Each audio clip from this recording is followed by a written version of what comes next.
आप सभी दर्शकों का एक बार फिर स्वागत है।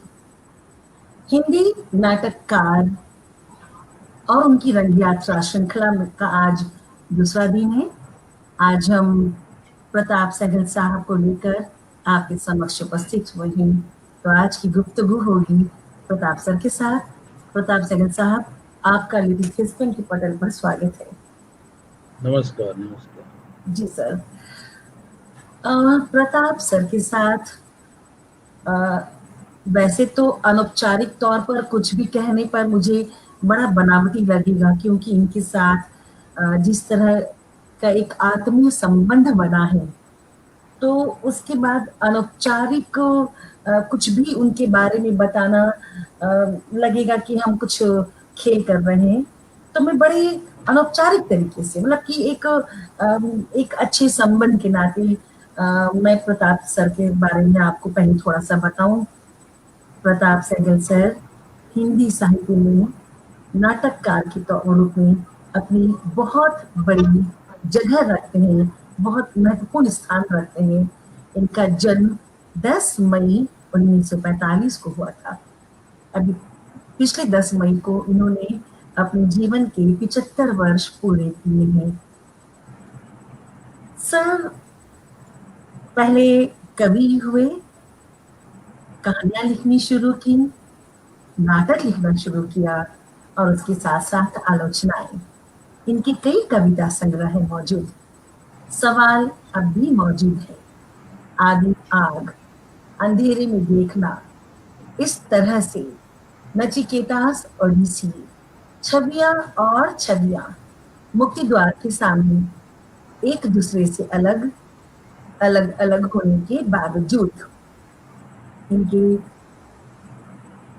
नाटकों में अन्वेषक, रंग बसंती, नहीं कोई अंत, मौत क्यों रात भर नहीं आती, चार रूपांत और अन्य लघु नाटक, मेरी श्रेष्ठ लघु नाटक, 5 रंग नाटक, अपनी अपनी भूमिका, रास्ता इधर भी है, कोई और रास्ता, अंधेरे में।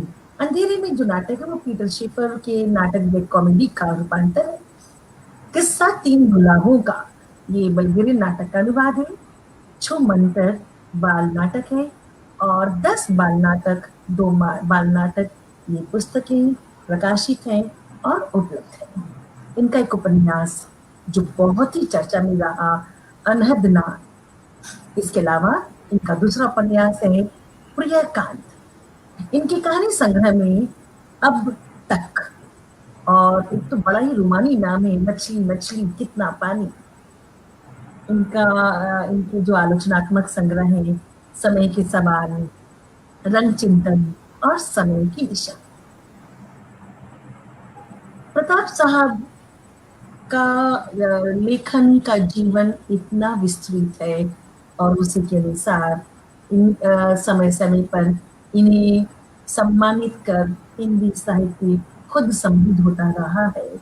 इन सम्मान में साहित्यकार सम्मान हिंदी अकादमी से इन्हें दिया गया, सौहार्द सम्मान उत्तर प्रदेश हिंदी संस्थान से दिया गया, मैथिली शरण गुप्त पुरस्कार, फिर रंग बसंती पर साहित्य कला परिषद का श्रेष्ठ नाटक का पुरस्कार, अपनी अपनी भूमिका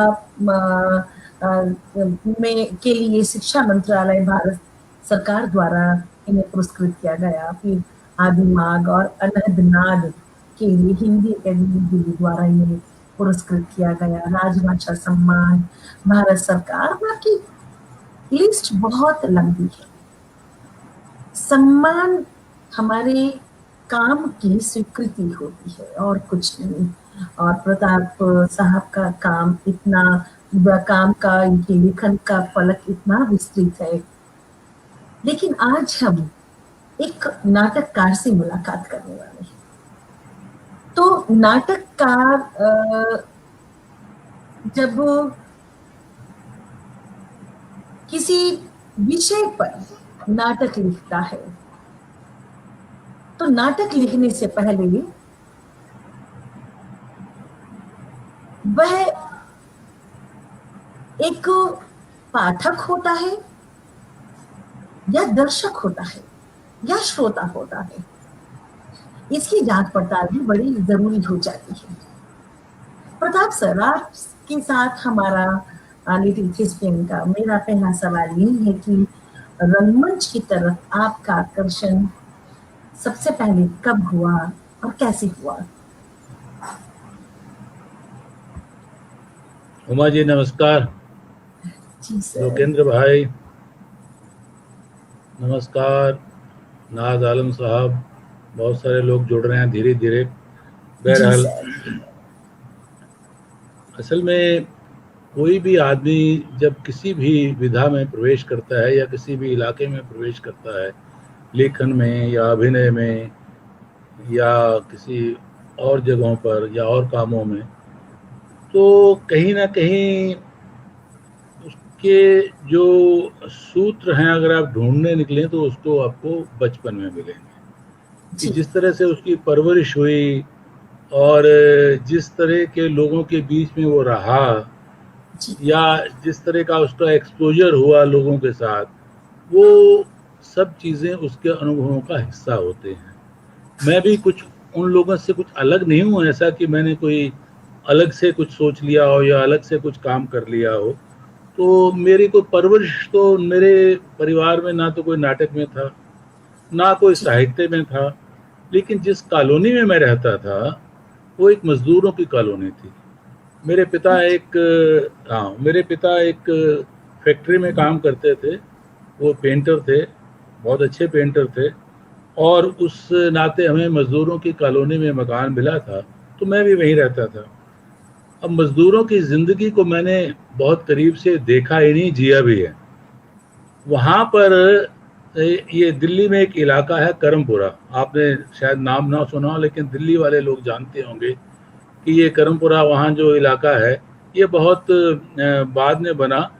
और इतना पहले ये बना कोई लगभग 1962-63 के आसपास बना, और हम लोगों ने वहाँ पर शिफ्ट किया था। तो वहाँ पास ही स्वतंत्र भारत मिल्स थी, और जितने भी, और डीसीएम केमिकल भी पास ही थी। वो सब लोग, सारे मजदूर की फैमिलियां वहीं रहती थी, परिवार जो थे।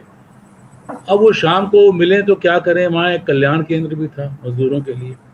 अब मिले शाम को, जब काम करके आते हैं, 3-3 शिफ्ट चलती थी, किसी की दिन की है, किसी की रात को है।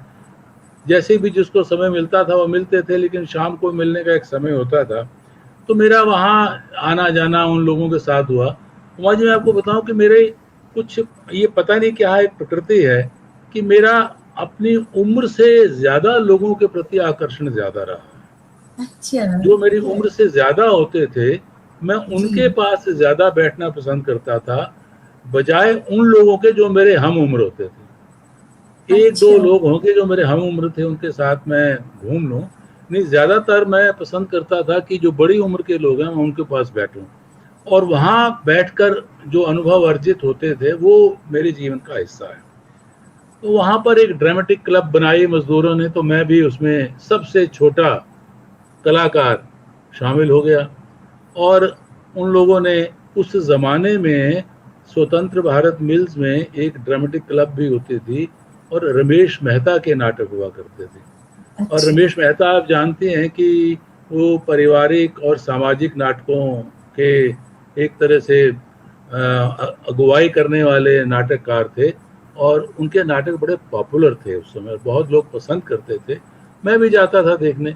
लेकिन वही कीड़ा धीरे धीरे आया मजदूरों में उनका कि हम अपना कोई ड्रामेटिक क्लब बनाएं, और उसमें फिर जो थोड़े साहित्यिक एकांकी थे, जैसे राम कुंवर वर्मा का अफसर नाटक था, मुझे याद है उस अफसर में मुझे अफसर की पत्नी की भूमिका मुझे दी गई। अब मैं तो अच्छा। 16 साल का लड़का, तो अभी तो दाढ़ी मूछ नहीं आई थी।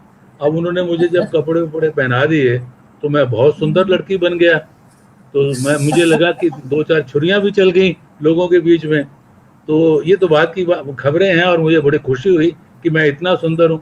आज तो आप देख रही हैं कि वो सब इमारत गिर चुकी है, खंडर बचा हूँ, लेकिन खंडर देख के भी कुछ तो अनुमान लगाया जा सकता है कि किसी ज़माने में मैं भी बहुत जवान था, सुंदर था। बहरहाल, वो वहाँ से अभिनय से शुरुआत हुई, और कुछ पता नहीं था नाटक क्या है, कैसे है, क्या दृश्य बंद, जैसे वो करते थे वैसे हम कर देते थे और वो शुरू हो गया सिलसिला। लेकिन बड़ी वाहवाही मिली तो हम खुश हो गए। फिर रामलीला होती थी तो रामलीला में थोड़ा बहुत पार्ट लेना शुरू कर दिया। और जो उस ज़माने में पर्दों वाली रामलीला होती थी, आज भी होती है बहुत से इलाकों में, तो एक सीन और दूसरे सीन के बदलने के बीच में वक्फा एक रहता था। उस वक्फे जी में मौका दिया जाता था कुछ कलाकारों के वो मंच पर आएँ, कोई स्किट पेश कर दें या कोई अपना गाना सुना दें। तो मैं थोड़ा बहुत गा भी लेता था, तो अपने फ़िल्मी गाने जिस तरह के थे वो सुना-सुना के अपने वो जो अंदर का अरे कीड़ा वाह! था उसको शांत कर लेता था।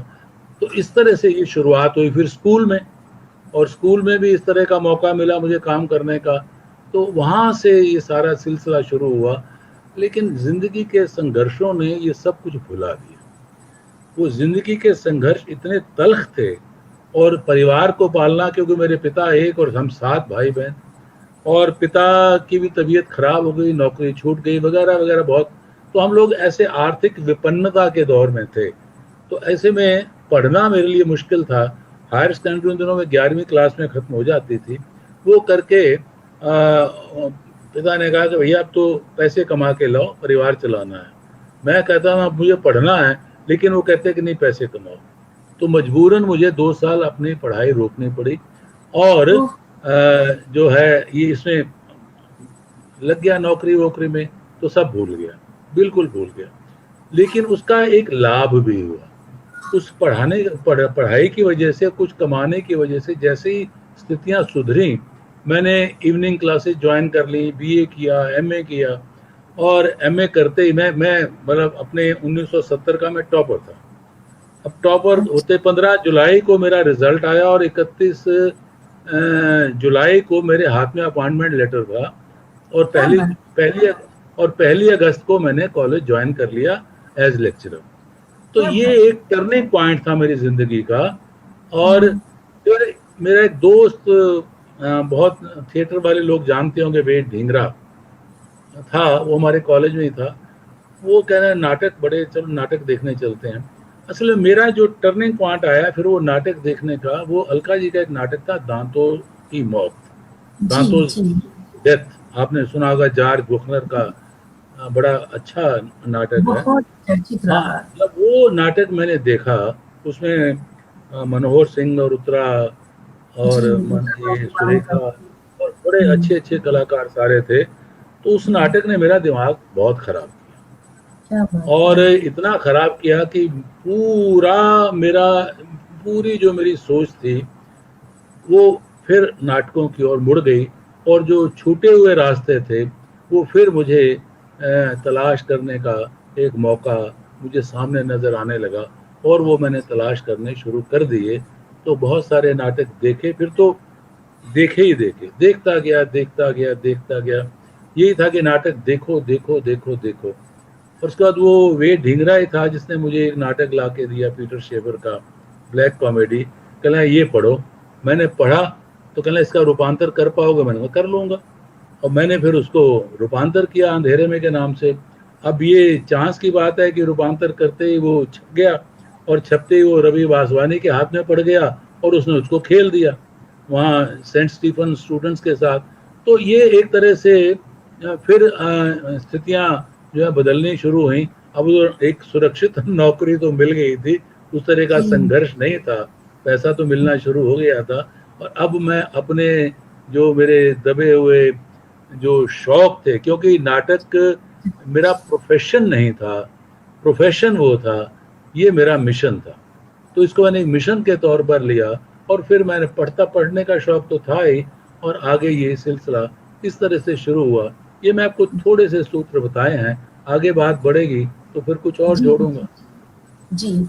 हमारे जो कलाकार जो रंगकर्मी आपको सुन रहे हैं, उनके लिए ये बहुत बड़ी एक लेसन की तरह, एक सबक की तरह, एक पाठ की तरह आज एक बात निकल कर आई कि संघर्ष जीवन का मूल है। सर ने जिस तरह से सबको पढ़ाई छोड़नी पड़ी और पढ़ाई छोड़कर 2 साल तक काम करना, परिवार यानी परिवार हमारे जीवन का अहम हिस्सा है। हम अपने ख्वाहिशों के लिए अपने परिवार को नहीं छोड़ सकते हैं, परिवार साथ लेकर चलना होता है। सर, ये बताइए कि थिएटर की दुनिया में, रंगमंच में, यानी आपके लेखन से लेकर बाकी चीज़ों में आपके साथी कौन रहे? परिवार में, दोस्तों में और ये नाट्य लेखन की फील्ड में? परिवार में तो मैंने बताया ना, कोई था नहीं। मैं कोई सबसे बड़ा था परिवार में। हाँ, मेरे पिता तो अपने संघर्षपूर्ण जीवन में थे कि परिवार को पालना है। माँ जी, हमारी बिल्कुल घरेलू और बहुत वो पढ़ी लिखी भी नहीं थी। तो बाकी सब छोटे भाई बहन जितने भी थे, वो एक तरह से मुझे ही फॉलो कर रहे थे। मैं पढ़ रहा था तो वो मुझे देख के वो भी पढ़ना उन्होंने। ये मुझे अच्छा लगा कि मेरे सब छोटे भाई बहन उन सब हमने पढ़ाई की। और कोई डायरेक्टर के पद से रिटायर हुआ, कोई बैंक में मैनेजर के पद से रिटायर हुआ। मेरा छोटा जी, भाई है राजेंद्र सहगल, वो तो एक अच्छा व्यंग्यकार के रूप में आज एक बड़ा लेखक है। जी, तो इस जी, तरह से वो कोई मुझे इस तरह की सहूलियत नहीं थी। लेकिन वो संघर्ष के अनुभव, पढ़ने के अनुभव और कॉलेज में आने के बाद, कॉलेज में जब शिक्षा के दौरान, बीए के दौरान, एमए के दौरान शिक्षकों के संपर्क में आने के अनुभव, उन्होंने मुझे बनाया। और उसके बहाने बहुत सारे शिक्षकों ने जो मुझे पढ़ाया, मैं उससे आगे बढ़ के सोचने की मेरी आदत थी। यानी जी, मैं अपने उस्तादों को बहुत परेशान करने वाला विद्यार्थी रहा हूँ। और यानी जो ऐसे पढ़ा, विद्यार्थी हाँ हाँ, बहुत बहुत परेशान करने वाला। क्योंकि जो नई से नई किताब आती थी लाइब्रेरी में, वो हुँ, सबसे पहले मैं देखता था, पढ़ भी लेता बराबर, था, फिर उसके जी, पॉइंट्स नोट कर लेता था, फिर वो मैं आके उत्पाद करता था क्लास में जाके। तो इस तरह जी, से मेरे शिक्षकों के साथ एक एक मैत्री भाव भी बनता चला गया। वो जी, बहुत से शिक्षक तो दूर करते हैं कि छोड़िए, लेकिन मेरे अच्छे 2-3 शिक्षक थे जिन्होंने मुझे एक मित्रता के स्तर पर लिया, और बहसें हम लोग लगातार करते थे। उससे बहुत खिड़कियां खुलती हैं दिमाग की। तो इस वो एक ऐसा सिलसिला रहा जिसने मुझे सिखाया। और बाकी दुनिया जो है, नाटक तो जो हो जी, ही रहे थे वो देख ही रहा था। लेकिन अगर मैंने नाटकों पर बहुत ज़्यादा चर्चाएं की हैं किसी दोस्त के साथ, तो वो मेरा दोस्त है महेश आनंद। महेश आनंद और मैं बहुत बार, हाँ, नाटक देखते थे। हुँ, वेद वेद ढींगरा जो हैं, वो नाटक देखते तो थे लेकिन उनकी समझ बहुत गहरी नहीं थी। पर ये महेश तो मेरे समकालीन थे और उनकी समझ भी बहुत गहरी थी। और उनके साथ हमें बड़े बड़े टकराव होते थे और बहुत बहुत अच्छी चर्चाएं हम लोग किया करते थे। कभी कभी जी, देवेंद्र राज अंकुर से भी चर्चा हो जाती थी। लेकिन देवेंद्र बहुत घुन्ना आदमी है और बहुत खामोश रहने वाला आदमी है, बोलता बड़ा कम है।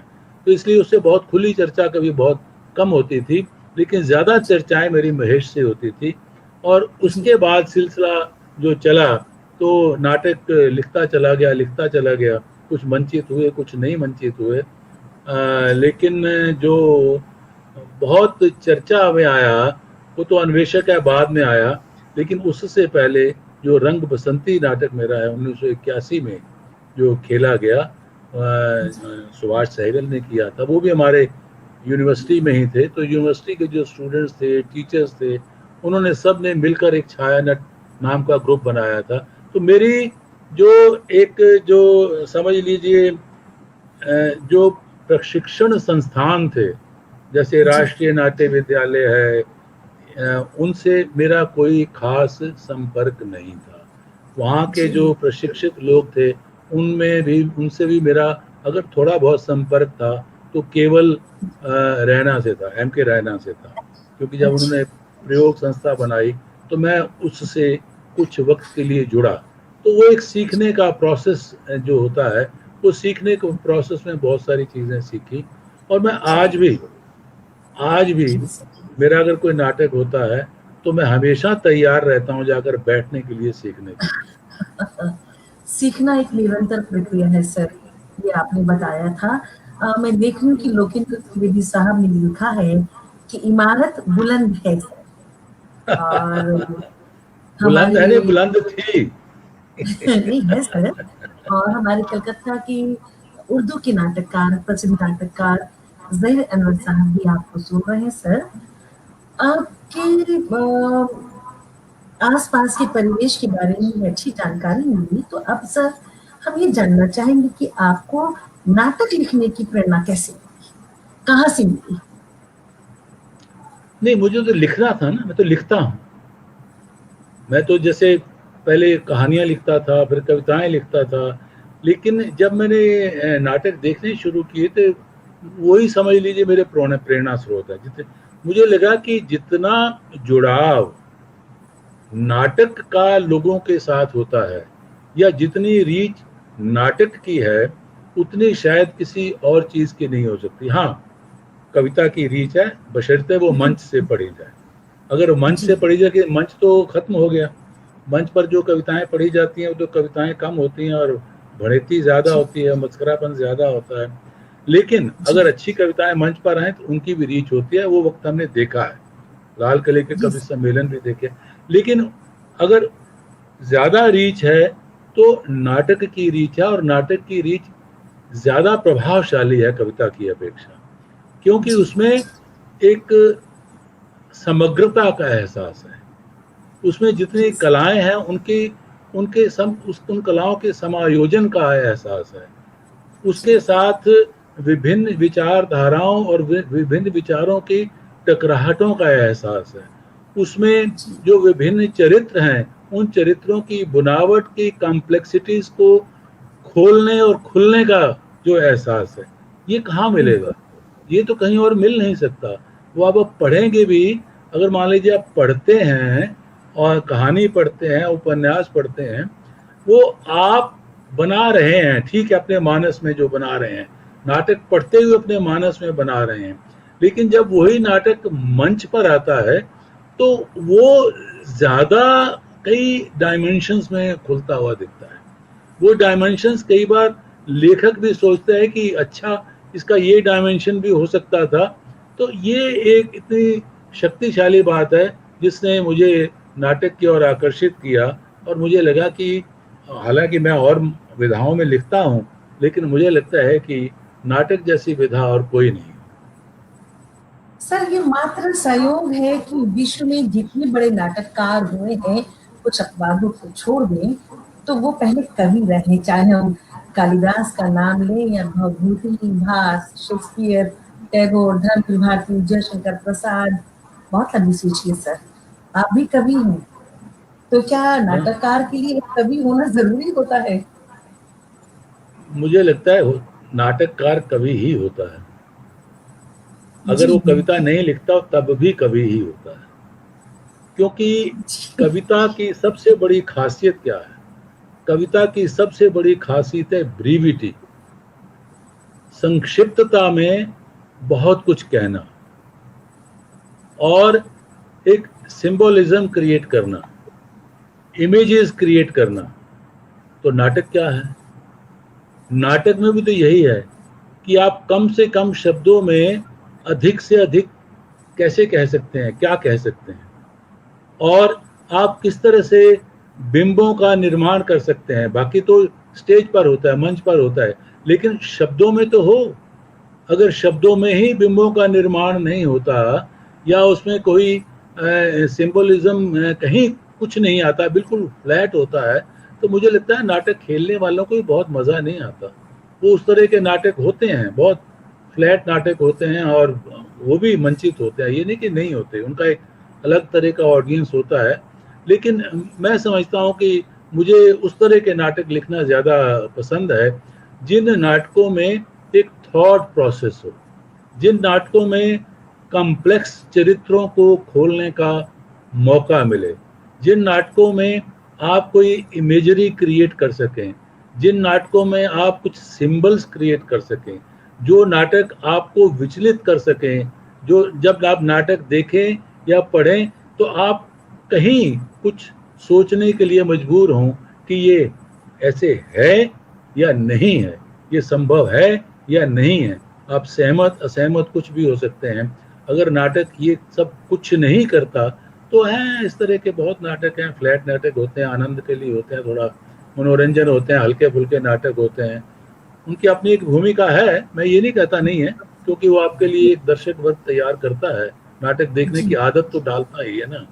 उसके बाद आप जी सर। उस तरह के गंभीर नाटकों की तरफ भी आते हैं, और वो आपको लोक से सीधा जोड़ता है नाटक।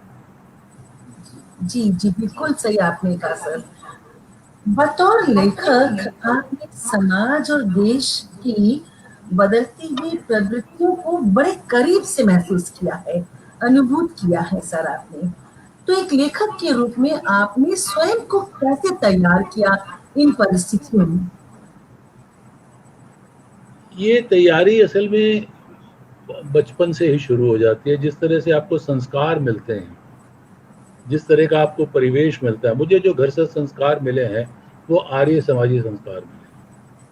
मेरे पिता कट्टर आर्य समाजी थे, वो मुझे आर्य समाज में ले जाया करते थे।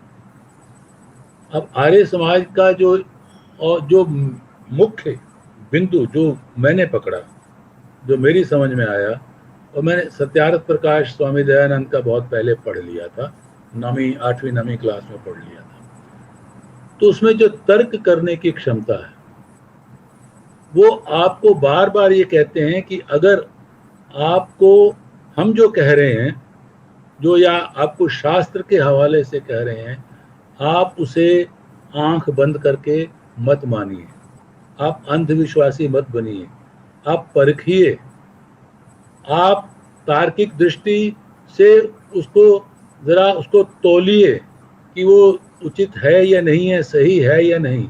या अगर वो कहीं सिंबल्स हैं, जैसे हमारे जो पौराणिक ग्रंथ है उसमें बहुत सारी कहानियां हैं, अगर वो उन कहानियों को वैसे ही ले लिया जाए तो वो कहानियां हैं और अंधविश्वासों की ओर ले जाती हैं। लेकिन अगर आप उन सिंबोलिज्म को खोलना शुरू करें, अगर इतनी क्षमता हो, तो फिर बहुत सारी चीज़ें नई नई नई नई जो है वो समझ में आने लगती हैं। लेकिन तर्क करने की क्षमता हो।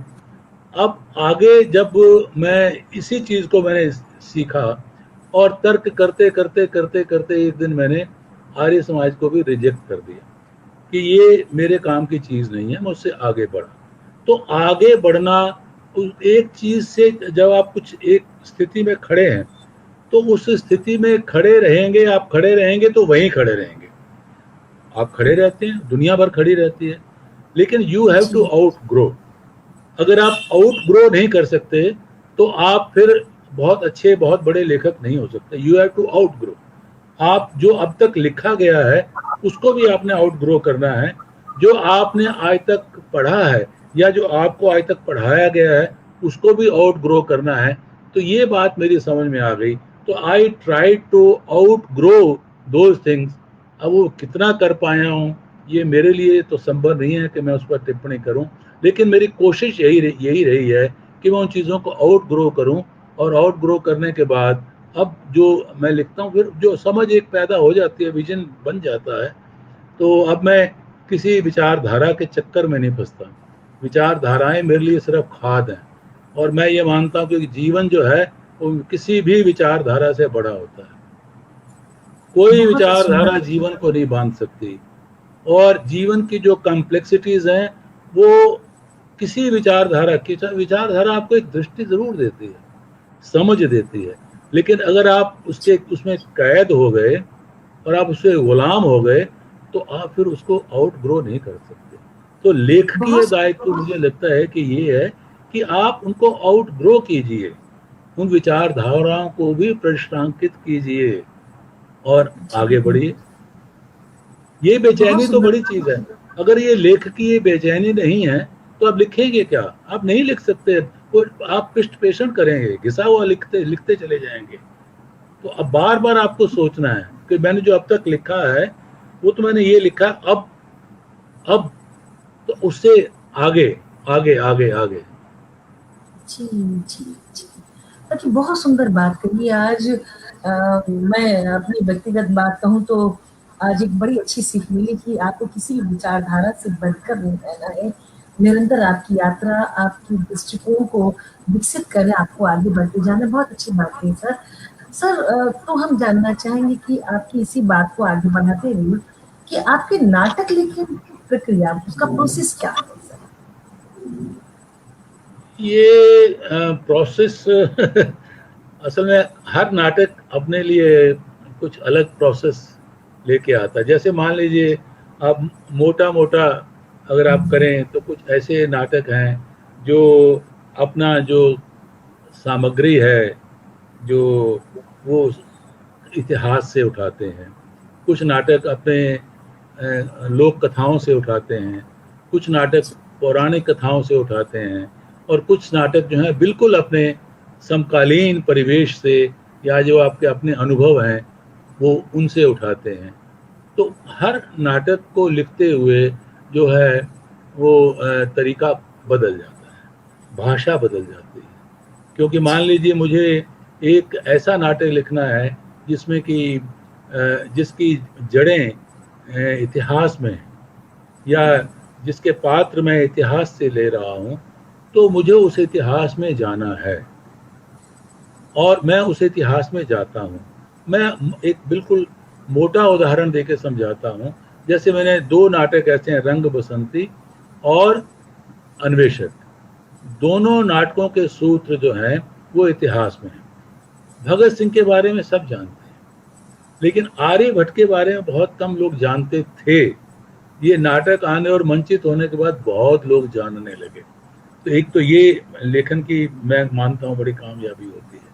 लेकिन भगत सिंह को भी जिस रूप में जानते थे वो एक रोमांटिसाइज किया हुआ भगत सिंह था, रोमांटिसाइज किया हुआ। अभी भी एक खास वर्ग के लोग उसको राष्ट्रभक्त, और ये राष्ट्रभक्त तो सब होते हैं क्या, जो मान लीजिए वाम विचारधारा में विश्वास करने वाले वो राष्ट्र विरोधी हैं क्या? आज एक सरकार आ गई तो वो ये घोषित कर दे कि ये राष्ट्र विरोधी हैं, या कल दूसरी सरकार आ जाए तो वो कहे कि वो राष्ट्र विरोधी हैं। ये दोनों ही ये राजनीति के फंडे हैं। इन राजनीति में हमें लेखकों को खुल के बात करना चाहिए, और मैं वो करने की कोशिश करता हूँ कि हम इस विचारधारा से परे देखना चाहते हैं। और विचारधारा से परे जब लिखने की बात आती है, अपने नाटक लिखने की बात मुझसे पूछी, प्रोसेस की बात पूछी, तो मैं सबसे पहले, जैसे मुझे भगत सिंह पर लिखना था तो जितना भी मुझे अवेलेबल हो सकता था भगत सिंह पर मटेरियल, मैंने वो उपलब्ध किया, लाइब्रेरी से खरीद कर, मांग कर, जो भी है, और पढ़ा। उसके बाद बहुत सारी चीज़ें जो मुझे कहीं नहीं मिली वो मैंने नेशनल आर्काइव्स में गया, वहाँ जाके उनकी जो फाइलें, जो कोर्ट की फाइलें थी, जो उनके मुकदमे चले थे, वो सारी पढ़ी। और उस ज़माने कोई मोबाइल नहीं था, कुछ नहीं था, तो हाथ से लिख के लाने पड़ते थे जो कुछ भी था, क्योंकि वहाँ से आप निकाल नहीं सकते कुछ भी। तो वो हाथ से लिख के जितने लाया, तो जितनी चीज़ें आप देखिए वहाँ ही मैंने एक किया कि वो ट्राईलिंगुअल है। जो रंग बसंती है ट्राईलिंगुअल है, उसमें पंजाबी भी है, हिंदी भी है, अंग्रेजी भी है। जो कोर्ट के सीन है वो अंग्रेजी में है। तो वहाँ भगत सिंह को उस रूप में पोर्ट्रे किया कि जो वो था, जिस तरह का था, और वो मैसेज जाना चाहिए।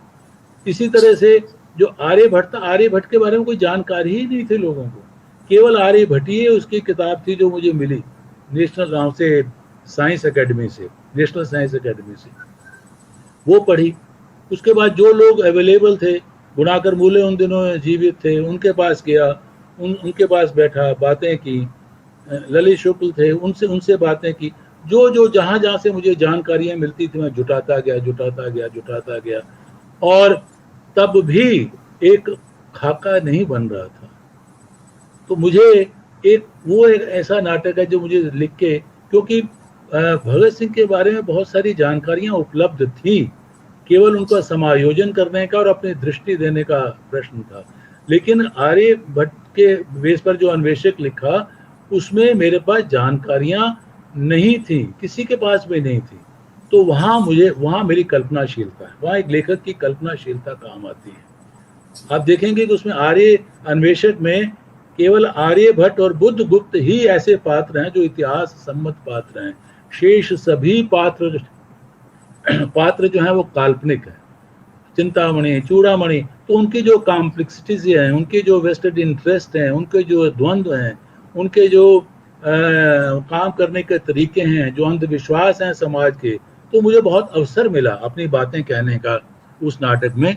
और वो नाटक आप सब जानते हैं बहुत कामयाब हुआ, बहुत अच्छी तरीके से खेला गया। और वो खेलने से पहले इतना चर्चित नहीं था। मैं इसका श्रेय सतीश आनंद को देना चाहता हूँ कि सतीश आनंद ने उसको पहले खेला गया था, पहले अखिलेश अखिल ने खेला था, लेकिन तब भी इतना शायद वो नाटक खुला नहीं। लेकिन सतीश आनंद, ये भी एक निर्देशक की सूझबूझ होती है, ये निर्देशक की भूमिका बहुत महत्वपूर्ण है। कोई लेखक निर्देशक को गालियां देते हैं, मैं नहीं देता। मैं मानता हूँ कि निर्देशक की अपनी एक बहुत महत्वपूर्ण भूमिका है। वो भी एक क्रिएटिव प्राणी है और वो क्रिएटिव तरीके से सोचता है। उसकी व्याख्याएं अलग हो सकती हैं, उसका जो कंपोज करने का तरीका अलग हो सकती है। आप देखिए वो किस तरह से करता है, तो आपको नहीं अच्छा लगता, आप असहमति भी जता सकते हैं, लेकिन है, उसको आपको स्वीकार करना होगा। तो वो फिर नाटक खुला और बहुत चर्चित हुआ और उसके बाद तो कई लोगों ने खेला। लेकिन अब जैसे दूसरे नाटक हैं, अब मान लीजिए यूं बनी महाभारत है, अब ये तो व्यंग नाटक है, सैटारिकल प्ले है, तो उसमें सब जो सैटारिकल सिचुएशंस पैदा हो सकती थी वो मैंने करने की कोशिश की। नहीं कोई अंत बिल्कुल एक स्त्री पुरुष के संबंधों में लेके एक परिवार में जो है रख के लिखा हुआ नाटक है। तो इस तरह से अलग अलग अभी मैंने बुल्ले शाह कंप्लीट किया। अब बुल्ले शाह में भी आप जानते हैं, बुल्ले शाह तो ये इतिहास सम्मत पात्र है, और उसके समय के औरंगजेब और उसके बाद शाह आलम, ये भी सारे इतिहास सम्मत पात्र हैं। लेकिन बहुत सारे पात्र उसमें कल्पना काल्पनिक आए हैं। रामानुजन लिखा है, रामानुजन एक जो हमारे यहाँ गणितज्ञ बहुत बड़े हुए। तो मेरी जो दृष्टि ऐसे पात्रों पर रहती है, मैं हमेशा कहता हूँ कि भाई या तो ऐसा लिखो कि जैसा किसी ने लिखा हो, या उस पर लिखो जिस पर किसी ने न लिखा हो। तो किसी ने नहीं लिखा, आर्यभट्ट पर किसी ने नहीं लिखा, और भगत सिंह पर तो बहुत लोगों ने लिखा था, लेकिन मैंने अपने तरीके से लिखा।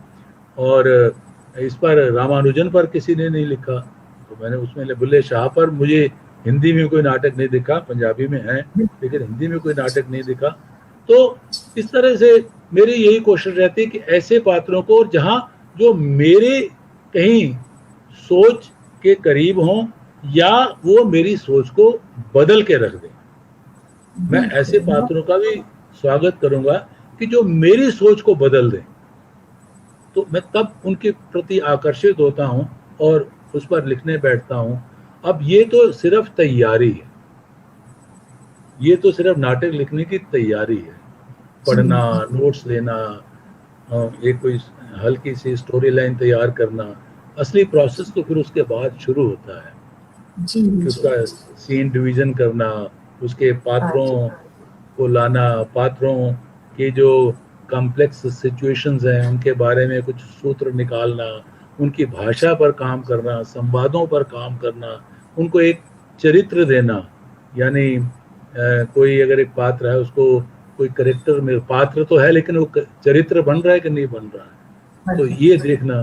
तो इसमें आपको फिर काम करना पड़ता है, और ये काम एक एक करके होता रहता है।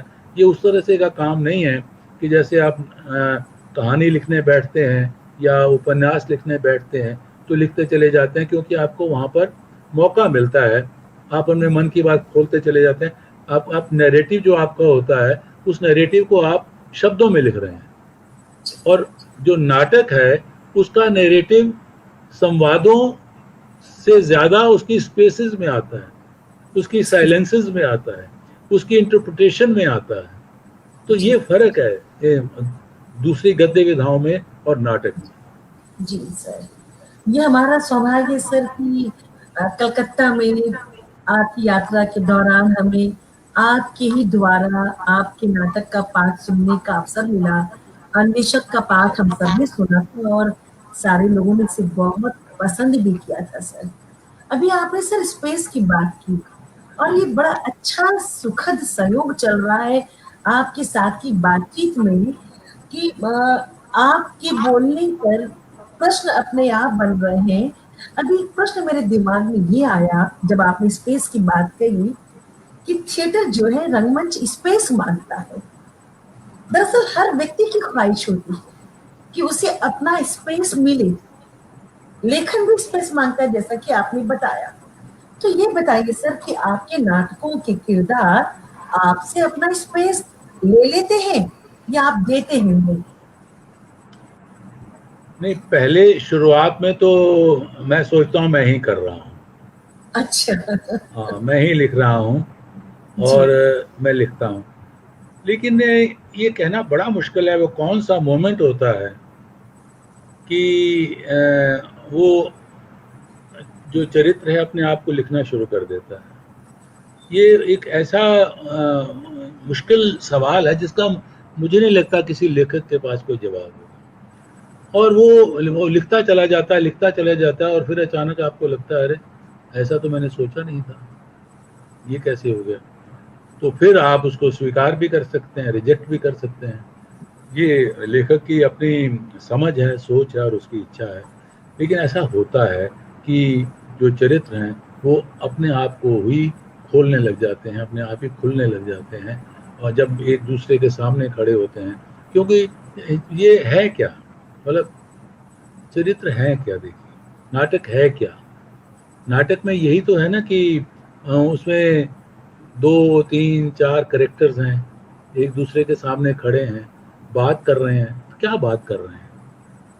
वो एक चरित्र या तो दूसरे उसके बारे में बात कर रहा है, या किसी वो जो अनुपस्थित है उसके बारे में बात कर रहा है, या अपने बारे में बात कर रहा है। यानी कुछ ना कुछ तो एक्सप्रेस कर रहा है ना, वो अपनी स्पेस मांग रहा है, वो अपनी जी। स्पेस भी मांग रहा है और दूसरे की स्पेस पर भी बात कर रहा है। तो इस तरह से नाटक जो है आगे बढ़ता है। और अगर वो ऐसा कुछ नहीं कर रहा अगर, तो फिर हम उसको कहते हैं ये नाटक स्टेटिक है। अगर वो सिर्फ अपने अब बहस कर रहे हैं और ऐसी बहस कर रहे हैं जिसमें बिल्कुल। कुछ खुल नहीं रहा, सिर्फ जी। शाब्दिक वाक जाल है। तो शाब्दिक वाक जाल बातचीत में होता ही है, बात करते हैं, लेकिन शाब्दिक वाक जाल के साथ वो ना रहे, बल्कि उसके साथ उसका चरित्र खुले, और नाटक की जो गति है, वो नाटक की गति भी बरकरार रहे, ये बहुत ज़रूरी है। अगर नाटक की गति बरकरार नहीं रहती है तो फिर कहते हैं नाटक ड्रैग कर रहा है या रुक गया है, वगैरह वगैरह वगैरह। तो इसलिए चरित्रों के निर्माण में जितनी लेखक की भूमिका होती है, कहीं ना कहीं उसके बाद वो कुछ ना कुछ भूमिका चरित्रों की अपनी भी होती है, क्योंकि चरित्र निर्माण करते कोई ना कोई तो लेखक के दिमाग में रहता है ना। हवा जी। में, हवा से तो नहीं चरित्र आता। अगर आप कुछ जी। कुछ कुछ भी लिख रहे हैं, आप केतकी के बारे में लिख रहे हैं, आप मल्लिका के बारे में लिख रहे हैं, आप सावित्री के बारे में लिख रहे हैं, तो कोई ना कोई तो आपके दिमाग में सावित्री होगी, कोई केतकी होगी, कोई मल्लिका होगी, कोई शकुंतला होगी। तो आप उसको बांधने की कोशिश करते हैं, और वो आपके जो आप बंधन डाल रहे हैं उसको तोड़वा कर वो आगे और बढ़ने की कोशिश करते हैं चरित्र। तो ये एक द्वंद्व रहता है और कई बार आपके कभी खुल जाता है। चरित्रों ने, आपके किरदारों ने कभी आपसे विद्रोह किया? मुझे पता ही नहीं लगता कब विद्रोह कर जाते हैं। कर अच्छा। गए। हाँ, वो तो ठीक। उसके बाद समझ में आता है यहाँ कर गए। अब वो बाद में समझ में आता है, और उसको मैं कहीं स्वीकार कर लेता हूँ, और मुझे लगता है जी। वो शायद ज्यादा अच्छा होता है, जो विद्रोह करते हैं वो जी। ज्यादा जी। अच्छा होता है। सर, अभी आप निर्देशक की बात भी कर रहे थे, आपने सतीश आनंद साहब का जिक्र किया। तो ये बताइए कि चूंकि नाटक लिखना और नाटक करना दोनों में बड़ा फर्क है सर। और लेखक जब लिखता है तो उसके मस्तिष्क में कुछ और चल रहा होता है, लेकिन जब एक निर्देशक खेलता है तो जैसा आपने खुद बताया कि उसके अपने बिंब होते हैं, वो अलग दृष्टि से उस नाटक को देखता है।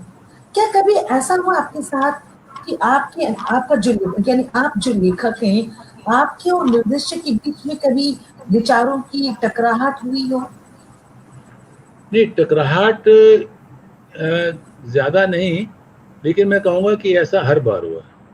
जब भी मेरा नाटक खेला गया, देखिए जो बाहर खेले गए, मान लीजिए कोई भोपाल में खेला गया, कहीं कोई झांसी में खेला गया। अब मुझे पता नहीं उन्होंने कैसे खेला, मैं बात नहीं कर सकता उसके बारे में।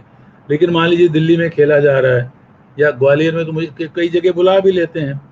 तो उनकी अपनी एक इंटरप्रिटेशन होती है कि भाई मैं इसको इस तरह से करना चाहते हैं। या मान लीजिए कि मैंने एक दृश्य लिखा और वहाँ कुछ सुझाव आता है। अब मैं बड़े ठोस उदाहरण दे के बात करता हूँ कि जैसे ये हमारा अन्वेषक नाटक मंचित हो तैयारी में था, तो सतीश और मेरे बीच में एक बातचीत होती थी, तो कुछ ऐसे बिंदु थे नाटक में, जो पहला मेरा ड्राफ्ट छपा हुआ है, कि जो अभी स्पष्ट नहीं हो रहे थे, और मुझे भी अंदर से कहीं लगता था कि यहाँ कुछ होना चाहिए, लेकिन मैं उसको तय नहीं कर पा रहा कि क्या हो। जब भी जैसे ही वो खुलना शुरू हुआ, तो उनका कि यहाँ जो है कुछ तार्किक अन्विति नहीं हो रही है। मुझे लगा हाँ, मुझे भी नहीं लग रहा है कि नहीं हो रही है। अब कोई एक बिंदु होता है जहाँ से लेखक का दिमाग भी एक त्वरित गति से वो सक्रिय हो उठता है, और आप मानेंगे कि वो जो उन्होंने कहा वो मैं ले गया, और स्क्रिप्ट मेरे पास थी, और रात को बैठा और सारे रास्ते सोचता आया, और रात को बैठा और मैंने एक सीन अलग लिख दिया पूरा, और वो सीन लिखा गया और उसके वो कंप्लीट हो गया। उनका हाँ, ये अब तो बात बन गई, बढ़िया हो गई। फिर एक सुझाव आया, उनका ही सुझाव था कि जो केतकी है ये आ रही, लेकिन उसको कभी कोई एक चरित्र नहीं मिल रहा। जैसे वो तो बहुत बड़ा गणितज्ञ है, बहुत बड़ा खगोलविद है, तो वो उसके प्रति आकर्षित तो हो रही है, लेकिन ऐसी कोई आम महिला आकर्षित नहीं होती ऐसे पुरुषों के प्रति, तो उसमें भी कोई ना कुछ तो उसकी विशिष्टता होती है। तो क्यों ना उसको एक कवि का रूप दिया जाए। मैंने कहा हाँ, ये बात बिल्कुल सही है। और फिर अगले दिन मैंने उनको 2 दिन कविताएं लिखकर कि यहाँ ये कविताएं उनकी आ सकती हैं, और वो शामिल की गई। तो इस तरह से मुझे तो लाभ हुआ। मैं ये क्यों मानूं कि अगर निर्देशक ने ये कहा कि ये इस तरह से हो सकता है, ये संभव है, तो मेरी तो स्क्रिप्ट उससे अच्छी हो रही है, तो मैं उससे नाराज क्यों हूँ? ये जो लेखक नाराज हो जाते हैं, मुझे ये बात समझ में नहीं आती। मुझे लगता है कि नहीं, जी नाराजगी की आप, अगर आपको लगता है कि नहीं है तो आप विड्रॉ कर जाइए, लेकिन अगर वो कुछ बात हो रहा है तो आप खामखा अहम मत पा लीजिए। जो अहम वाली चीज है ना, ये बहुत तंग करती है। इसलिए वो जी सर। अहम तो ठीक है, लेकिन अगर अहम को यहाँ सिर पर रख लेंगे, तो चाहे वो निर्देशक हो चाहे वो लेखक, मैं दोनों के बारे में कह रहा हूँ, कोई भी जी जब अहम को सिर पर रख लेगा तो फिर बातें बिगड़ेंगी, बनेंगी नहीं। सर, आपने बिल्कुल सही कहा। 2012 में, नहीं 2013 में मैंने अलका अलका नंदित पुत्रो कन्या, ये मनोज मित्रा साहब का नाटक है, जिसका मैंने हिंदी में अनुवाद किया और निर्देशन किया, और इसमें मैंने भूमिका भी निभाई। तो इस नाटक में जो मुख्य पात्र है वो अपाहिज है, और वो शुरू से कुर्सी पे ही बैठा है।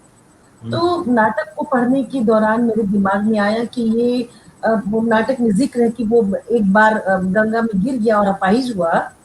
तो मुझे लगा कि वो कभी तो बेटी को बचाने से पहले कभी स्वस्थ रहा है, और पत्नी के साथ उसके बड़े अच्छे संबंध है। तो मैंने एक दृश्य डाला, और जयशंकर प्रसाद की पंक्तियों का कि वे कुछ दिन कितने सुंदर थे जब सावन घन सरस बरसते थे, और एक दृश्य मैंने डाला था, और एक दो जगह और बदलाव किया।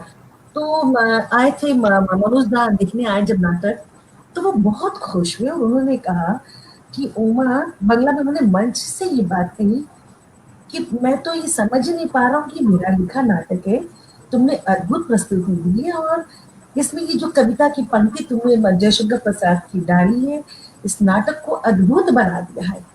तो मुझे लगता है कि निर्देशक और लेखक के बीच का तालमेल अगर अच्छा होता है, तो नाटक बहुत खूबसूरत खुलता है। नहीं, नाटक के तो कई घटक है ना, ये तो निर्देशक और लेखक की बात है, लेकिन जी जो अभिनेता काम कर रहे हैं, आज जी के अभिनेताओं की तो मुझे पता नहीं क्या है, लेकिन अगर मान लीजिए सजग अभिनेता है, लिखने पढ़ने वाले अभिनेता हैं, वो जी भी अपना इनपुट दे सकते हैं। जी जो बिल्कुल। संगीत दे रहे हैं वो भी अपना इनपुट दे सकते हैं। ये तो एक जी सामूहिक, जब एक आप वैसे तो मान रहे हैं कि जो नाटक है वो एक सामूहिक विधा है, एक सामूहिक कला है, सामूहिक कला कर्म है, और जब सामूहिकता की बात होती है तो उसमें मैंने ये लिखा, मैंने ये कहा, आपने ऐसे क्यों कर दिया, और अरे मैंने तो यूं किया और आपने यूं कर दिया, अरे अभिनेता उससे लड़ रहा है, तो फिर नाटक तो होगा नहीं। बिल्कुल सही। सर, आपके तो कई नाटक मंचित हुए हैं, आप संतुष्ट हैं?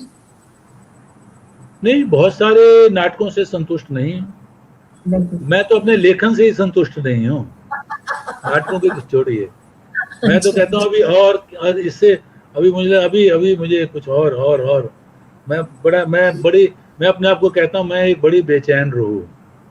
मैं ऐसी रूह जो बड़ी बेचैन रहती है, हमेशा बेचैन रहती है। आप आपकी एक पुस्तक पढ़ी है मेरे साक्षात्कार, और उसमें आपके बहुत सारे साक्षात्कार मैंने पढ़े जब, तो मैं थोड़ी परेशान हुई कि सारे सवाल तो आपसे किए जा चुके हैं, तो मैं अब क्या करूंगी। उसका पहला ही चैप्टर है, मैं एक बेचैन रूह हूँ।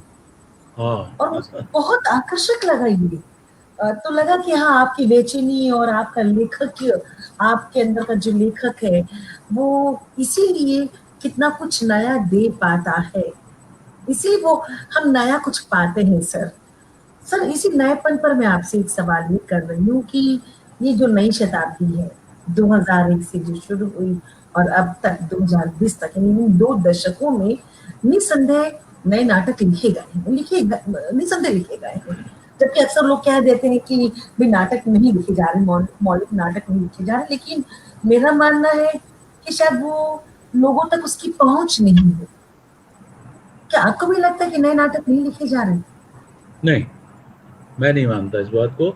नए नाटक लिखे जा रहे हैं और खूब लिखे जा रहे हैं, क्योंकि मैं कुछ ऐसी कमेटियों में रहा हूँ और रहता हूँ जहाँ पे ये इस तरह के नाट्य लेखन की प्रतियोगिताएं होती हैं, और वहाँ इतनी पांडुलिपियाँ आती हैं एक साल में, 100 150, मतलब इतनी जी पांडुलिपियाँ आती हैं। तो उसमें सब अच्छी नहीं है, जी लेकिन कुछ तो होती हैं। और जो होती हैं, लेकिन उनमें से कुछ ऐसी होती हैं जिन पर काम किया जा सकता है, और जिस जिस पर काम किया गया वो निखर कर आई हैं, वो निखर कर सर, आई हैं और उनके बहुत अच्छे मंचन हुए हैं। एक बात असल को में हुआ विश्व उमा, इसमें इसमें परेशानी क्या है मैं बताऊं। इसमें परेशानी यहाँ मैं बहुत सारे निर्देशकों को दोषी मानता हूँ, जी खासतौर पर उन निर्देशकों को जो कल्पनाशील नहीं है, यानी जी जिन्होंने अपने सीखा, अपने प्रशिक्षण के दौरान सीखा, और फिर जो सीखा वही करते रहे जीवन भर, थोड़े जी बहुत इधर उधर करके। तो ये तो कोई आपकी ग्रोथ नहीं है ना। वो निर्देशक बेहतर हैं जो एक नए इलाकों में जाते हैं, नई तरीके से सोचते हैं, नए नए काम करते हैं, और वो नई नई स्क्रिप्ट चुनते हैं। आप नई स्क्रिप्ट चुनिए, वो जो किया हुआ है वो भी कीजिए, लेकिन जो नहीं किया है वो भी देखिए, उसकी तरफ जी। नहीं देखते। उनको एक एक स्टेटमेंट देना, नए नाटक नहीं लिखे जा रहे, ऐसा मैं जी नहीं मानता। नए नाटक नहीं लिखे जा रहे, तो मैं ये मैं भी कहूँगा कि बहुत सारे जो मंचित हो रहे हैं, उनमें मंचित होने वाले नाटकों में जो 90 95% नाटक जो हैं वो बिल्कुल व्यर्थ है, उसमें कुछ भी नयापन नहीं होता। आपसे मैं पूरी तरह सहमत हूँ सर। आप नई पांडुलिपियां पढ़ते हैं तो आपको उनमें कोई नयापन नजर आता है? लगता है कि विषयों में के चयन में कोई बदलाव आ रहा है आज के लेखन में? हाँ, जो नया आएगा वो तो आज के समय को लेगा, आज के समय के साथ उसका जब साक्षात्कार होगा। देखिए हम जो अपने समय के साथ साक्षात्कार कर रहे हैं ना, हमारे जी पीछे एक बहुत अब लंबा एक इतिहास है। अब मान लीजिए बिल्कुल। मेरी उम्र 75 साल की है, और जब मैंने होश संभाला तो 14 15 साल की उम्र में दुनिया देखना शुरू कर दिया, समझना थोड़ा बहुत शुरू कर दिया। तो ये समझ लीजिए कि 60 साल का साठ साल जो प्लस में। वो 60 साल का जो तजुर्बा है, जो पढ़ना लिखना, लोगों से मिलना देखना, तो अब वो मेरे साथ जुड़ा हुआ है। इसलिए हम लोग बहुत इस वक्त वो भी हो जाते हैं, चूजी भी हो जाते हैं कि ये लिखना है ये नहीं लिखना है। तो नए लेखकों के साथ ये भी बड़ी दिक्कत होती है, उनको ये तो लिखना है लिखना है लिखना, लेकिन उनको ये समझ में नहीं आता कि क्या नहीं लिखना। तो क्या क्या नहीं नहीं? लिखना, ये सबसे पहले सीखना चाहिए कि ये बहुत नहीं लिखना। तो बहुत ये एक बड़ी प्रॉब्लम है। लेकिन फिर भी जो लोग नए हैं कुछ जो लिख रहे हैं, और उनके जो थीम, तो मैं नहीं कहूँगा कोई ऐसे नए आ रहे हैं, लेकिन एक अप्रोच ज़रूर नई होती है। और दूसरा एक एक और जो समस्या आई है कि ये जो मीडिया का विस्फोट है, मीडिया के विस्फोट ने उनको कुछ ऐसी स्क्रिप्ट्स लिखने के लिए ज़्यादा वो प्रेरित करते हैं कि जो स्क्रिप्ट वो मीडिया में खपा सकें, जी जिसका टीवी सीरियल बन जाए, वेब सीरियल बन जाए, किसी फिल्म में आ जाए। फिल्म में तो फिर भी कई कुछ फिल्में अच्छी बनी है। लेकिन एक नाटक की जो नाटक के साथ तो खतरे जुड़े हुए हैं। नाटक के साथ तो आपको अपने एक कोई स्टैंड लेना पड़ता है कहीं ना कहीं। अब चाहे वो खुले भी जाएं, लेकिन कहीं ना कहीं आपने जो किन मूल्यों के लिए आप खड़े हुए हैं वो पता लगता है उससे। तो वो कहीं ना कहीं आपको स्पष्ट होना पड़ता है। तो अभी मैं ये तो नहीं कहूँगा जो नए नाटक हैं कुछ इस तरह के, लेकिन ऐसा नहीं कि नहीं लिखे जा रहे, काम हो सकता है। जी जी जी सर, आपको लगता है कि आज की जो नई पीढ़ी है वो नाटकों को देखकर मोटिवेट हो सकती है? क्योंकि मुझे लगता है कि आजकल तो एक दूसरे के बारे में सोचने में भी कमी आई है। हम एक दूसरे के बारे में सोचते नहीं है, संवेदनहीन होते जा रहे हैं। तो क्या नाटक इस कमी को दूर कर सकते हैं?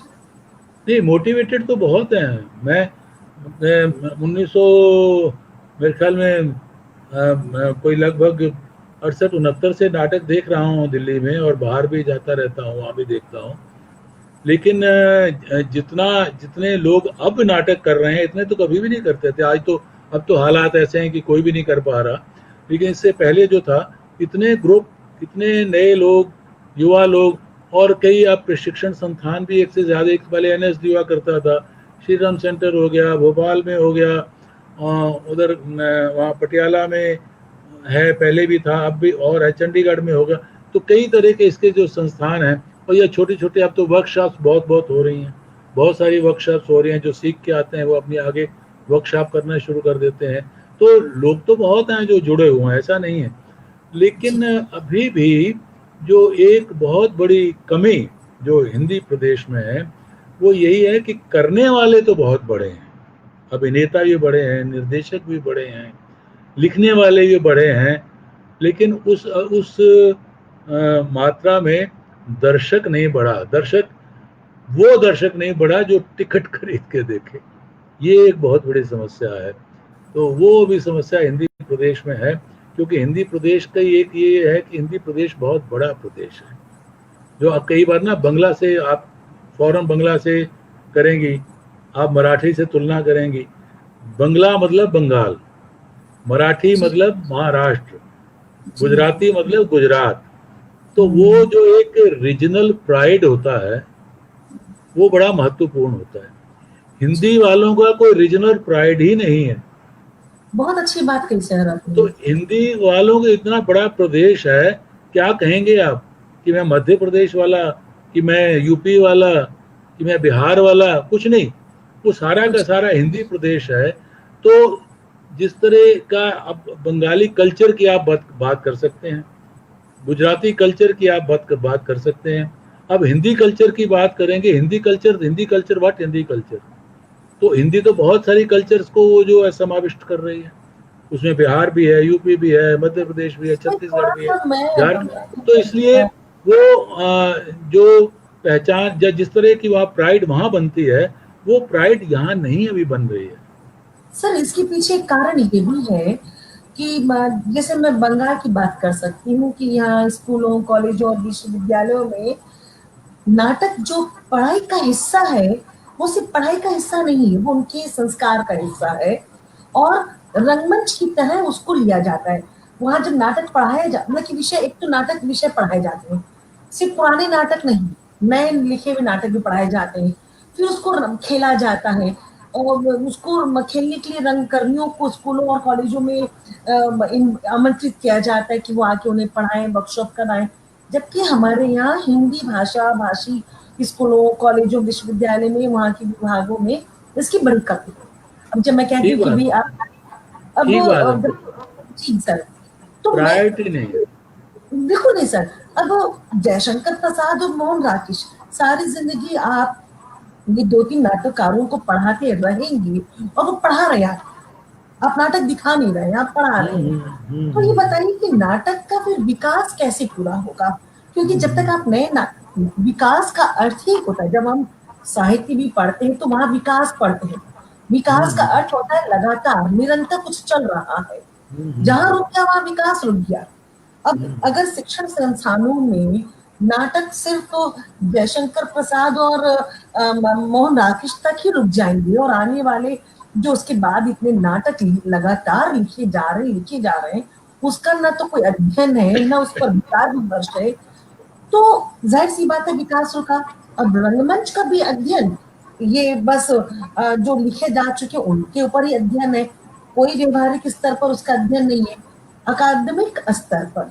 इसलिए सर आपसे मेरा ये प्रश्न है, क्योंकि आप अकादमिक नहीं स्तर नहीं, बिल्कुल सही कह रहे हैं। और इसका मैं बड़ा पूरा दोष जो है विश्वविद्यालयों पर देता हूँ। विश्वविद्यालयों में एक ज़माना था, मुझे याद है कि हमारे दिल्ली विश्वविद्यालय में ये सुझाव दिया गया था कि आप कुछ ऐसा तालमेल बिठाइए राष्ट्रीय नाट्य विद्यालय के साथ कि वहाँ के शिक्षक जो हैं, वहाँ जो पढ़ाते हैं, वो यहाँ आकर पढ़ा सकें, और जो यहाँ के शिक्षक हैं वो वहाँ जाके सैद्धांतिक जो चीज़ें हैं वो पढ़ा सकें। तो जानते हैं क्या जवाब दिया हमारे विभागाध्यक्ष ने? अरे हमें एक ये हिंदी विभाग को नौटंकीशाला नहीं बनाना है सर, यही बात। ये जब इस तरह की सोच होगी तो कैसे होगा विकास? और मैं उनका नाम भी बता सकता हूँ, डॉक्टर नगेंद्र थे, बहुत बड़े आलोचक हिंदी के, हमने पढ़ा है उनका सर। अब बताइए, जब आप इस तरह की, जब के उन्होंने नाटकों पर लिखा है, आप इस तरह की बात करेंगे कि नहीं ये वहां रहने दो, ये नौटंकी वहां रहने दो, यहाँ नहीं, तो जब इस तरह की अप्रोच होगी। लेकिन ये है कि अब थोड़ा सा परिवर्तन हुआ है, विश्वविद्यालय स्तर पर नहीं, स्कूलों के स्तर पर थोड़ा सा परिवर्तन हुआ है कि अब चाहे एक वैकल्पिक विषय के तौर पर या हफ्ते में 1 दिन 2 दिन अब कुछ स्कूलों में जो है ये पढ़ाया जा रहा है। लेकिन अगर आप उनको आगे ओपनिंग नहीं मिलती, अगर आगे उनको विश्वविद्यालयों में, कॉलेजों में ओपनिंग नहीं मिलती। मैं कॉलेज में था तो मुझे पता है कि मुझे अपने कॉलेज में जब कोई नाटक वहाँ करवाना होता था तो मैं बुलाता था लोगों को, जो ट्रेंड जो हैं डायरेक्टर्स, उनको बुलाता था, और कितनी मुश्किल होती थी कॉलेज के लोगों को उनकी फीस देने के लिए। हालांकि एनएसडी वाले फीस दे देते थे, बाकी और आने जाने का खर्चा ये वो सब देना होता था, लेकिन उनकी प्रायोरिटी में नहीं है। इसी तरह से जो हमारी सरकारें हैं उनकी प्राथमिकताओं में ये नहीं है। नाटक क्या, उनका कल्चर ही नहीं है। उनका कल्चर का मतलब है कि आप छेने बजाइए, कल्चर का मतलब है आप धूप बत्ती कीजिए, कल्चर का मतलब है आप जुलूस निकालिए और वो अपने डांडिया पीटिए, ये कल्चर। ये आप धार्मिक जो उत्सव हैं, देखिए कल्चर जो है वो तो आपको विस्तार देती है, कल्चर आपको उदार बनाती है, और ये जो धर्म है ना, ये आपको संकीर्णता की ओर ले जाता है। तथाकथित धर्म आपको उसको कहता हूँ संप्रदाय, तो वो आपको संकीर्णता की ओर ले जाता है। हम हिंदू, हम मुसलमान, और हिंदू में फिर वो हम वैष्णव, हम शैव, हम शाक्त, और फिर जाति, ये इतने डिवीजन हैं कि वो कल्चर की बात कौन करता है? तो वो सिर्फ बात करते हैं, लेकिन वो सांस्कृतिक मूल्य हैं क्या, वो संस्कृति के रूप, संस्कृति का रूप क्या हो, क्या इसकी कोई है संकल्पना? कहीं नहीं है, संविधान में ही नहीं है। अब जितनी भी सरकारें आती हैं वो संस्कृति का मतलब ये समझती हैं कि जो हमारी विचारधारा है वही विचारधारा नाटक की हो, वही विचारधारा साहित्य की हो, वही विचारधारा साहित्य अकादमी चले, वही विचारधारा जो है। ये मैं सिर्फ आज की सरकार की बात नहीं कर रहा, कांग्रेस की सरकार, आपके बंगाल में ममता दीदी, वो भी यही करती होंगी। तो ये एक समस्या है, नाम लेके बात कर रहा हूँ, ये एक समस्या हमारे राजनेताओं में और राजनीतिक दलों में कि वो जो सांस्कृतिक उदारता है, उस सांस्कृतिक उदारता को समझ ही नहीं रहे हैं, और एक सांस्कृतिक उदारता ही देश को हमेशा जोड़े रख सकती है। बिल्कुल सर, धार्मिक संकीर्णता देश को तोड़ देगी। बिल्कुल सर, आप बहुत अच्छी बात कह रहे हैं सर। चूंकि नए नाटकों पर मेरा एक प्रश्न और आता है कि नए नाटकों की, जो मैं आपसे कह रही थी कि लोगों तक पहुंच ही नहीं हो पाती, और मुझे लगता है कि इसकी जो जिम्मेदार है वो हमारे ही संस्थान होंगे। सर जैसे प्रेस, जैसे मेरी जितनी जानकारी की प्रेस और प्रिंटिंग के नियम के अनुसार जो भी किताब या पत्रिका प्रकाशित होती है उसकी एक कॉपी नेशनल लाइब्रेरी में भेजनी पड़ती है, जमा करनी हम्म। पड़ती है। तो मुझे लगता है कि इसी तरह कोई एक राष्ट्रीय हिंदी अकादमी हो जहां पर जो भी नया नाटक लिखा जाए उसकी पांडुलिपि वहां जरूर जमा हो, जिसे नए नाटककारों, हिंदुस्तान में, भारत में कितने हिंदी के नाटककार हैं, इसकी जानकारी, इसका एक इंसाइक्लोपीडिया हो, तभी तब ये ये तो शिकायत भी। बहुत अच्छी, ये तो बहुत अच्छा आपका सुझाव है। और इसमें इन्होंने शुरू भी किया था, संगीत नाटक अकादमी ने जी ये काम शुरू किया था इसमें, जी डॉक्यूमेंटेशन का। लेकिन जी कहाँ गया पता नहीं, क्या हुआ। सर, अब क्योंकि ये नए जो नाटककारों के बारे में आप जानकारी जो नहीं है। पांडुलिपि, आप जो पांडुलिपि बैंक की बात कर रही हैं, वो भी अपने निजी स्तर पर लोग कर रहे हैं। जी सर, अभी निजी जो कर हमारे रहे हैं। दोस्त हैं जेपी सिंह, वो कुछ कर रहे हैं। पहले नटरंग प्रतिष्ठान वालों ने, वहाँ बहुत जी सारी है, एनएसडी में बहुत सारी जमे हैं, संगीत नाटक अकादमी में जो नाटक मंचित हुए हैं उनकी बहुत सारी आर्काइव में चीज़ें हैं। लेकिन जी एक इस तरह का जो नियोजित तरीके से जो प्रयास होना चाहिए जी वो जी नहीं हुआ, वो होना नहीं, चाहिए। और क्योंकि ये होकर फिर इसको वेब में डालना चाहिए कि कोई भी एक बटन क्लिक करे और जानकारी ले ले किस प्रदेश में कौन सा हिंदी नाटककार है, उसके क्या नाटक हैं, ये जानकारी नहीं अगर नहीं, एक वो संकलित हो। स्क्रिप्ट वहाँ अवेलेबल हो, वो चाहे तो डाउनलोड कर ले, प्रिंट आउट ले हाँ ले, जी पढ़ ले, कुछ कर ले। तो बल्कि मैं तो ये कहूँगा कि वो उसमें अगर 10 रुपए 20 रुपए फीस भी लगा दें, कि अब इसका जी लेखक को भी थोड़ा भला होगा कि जी आप 20 रुपए दीजिए और इसको डाउनलोड कर लीजिए और ले लीजिए। तो कितना उसका प्रचार और विस्तार हो जाता है। लेकिन इस तरह की चीज़ें नहीं सोचने में आती हैं। बहुत सारी बातें हैं, बंदर बांट और ये वो, जी जो है ना, और क्विड फिर प्रो सर नॉन चलता रहता है।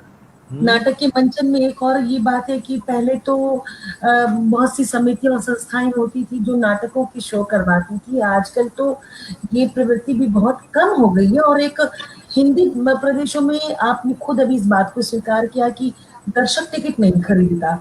तो एक नाटक को जब तैयार करते हैं उसमें इतना विशाल खर्च आता है, उस खर्च की आपूर्ति नहीं हो पाती है। तो फिर आपको नहीं लगता कि इसीलिए कोई भी नाट्य संस्था नए नाटकों को चुनने में डरती है या नहीं ले पाती? नहीं, वो तो जो पुराने करते हैं पैसा तो वहाँ भी बड़ी मुश्किल से पूरा होता है। बहुत कम संस्थाएं हैं जो टिकट के सिर पर कर पा रही हैं। ये या तो लोग अपने इसलिए करते हैं कि करना है, उनकी जी, अपनी अर्ज है, वो अपनी जुनून। भूख है। हाँ, जी ज़रूरत है, भूख है, और अपने भूख को पूरा करने के लिए करते हैं। चाहे 20 दर्शक आएँ, चाहे 50 आएँ, चाहे 10 आएँ, तो वो करते हैं। वो उनकी अर्ज को वो क्या करेंगे। लेकिन जो दर्शकों के सिर पर करने वाले तो बड़ी-बड़ी संस्थाएँ नहीं कर पाती। हाँ, ये आप देखिए, इसके बरक्स अंग्रेज़ी में कोई नाटक होता है, तो वहाँ पर जी ₹500 ₹1000 टिकट होती है और ऑडियंस लेके आता है। लेकिन ये बिल्कुल। हिंदी का ऑडियंस इतना विपन्न क्यों है कि वो ₹50 का टिकट नहीं ले सकता, ₹100 का टिकट नहीं ले सकता, और किराए इतने ज़्यादा। ये जो बड़े-बड़े हॉल बने हुए हैं, जी बड़े-बड़े सर। ऑडिटोरियम बने हुए हैं, इनको जी ज़मीनें सस्ती मिली हुई हैं, सरकार ने दी हुई हैं, इसलिए कि जब कुछ सांस्कृतिक कार्यक्रम होते हैं तो उसको आराम से, आसानी से हो सकें। लेकिन वो एक ज़माने में मिल गई, अब हुआ हो क्या रहा है? वो अब तो व्यापार है, बिज़नेस बन गया, तब भी कुछ नहीं होता। उनकी शिकायतें होती हैं, तब भी कुछ नहीं होता। तो सरकारें भी कुछ नहीं करती। ये कहाँ मिल-बाँट हो रही है, कुछ समझ में नहीं आता। और सबसे ज़्यादा जो नुकसान है, वो कलाकारों का तो है ही है, लेकिन लोगों का भी है। लोग भी तो देखना चाहते हैं, ऐसी क्या बात है। अब वो मुफ़्त में देखना चाहते हैं, ये अलग बात है, लेकिन अगर आप उनको थोड़ा-सा समझाएँगे, उनको कल्चरली थोड़ा साउंड करेंगे और बचपन से उनको दिखाना शुरू करेंगे। जैसा कि आप, मैं दिल्ली में देखता हूँ तो थोड़ा बहुत है, कुछ संस्थाएँ जो, चाहे एनएसडी हो या साहित्य कला परिषद हो या हिंदी अकादमी हो या पंजाबी अकादमी हो, वह वो बच्चों के लिए कार्यशालाएँ करते हैं नाटक की, और उनके नाटक करवाते हैं। तो वो और तो कुछ नहीं, लेकिन कुछ संस्कार तो मिलते ही हैं।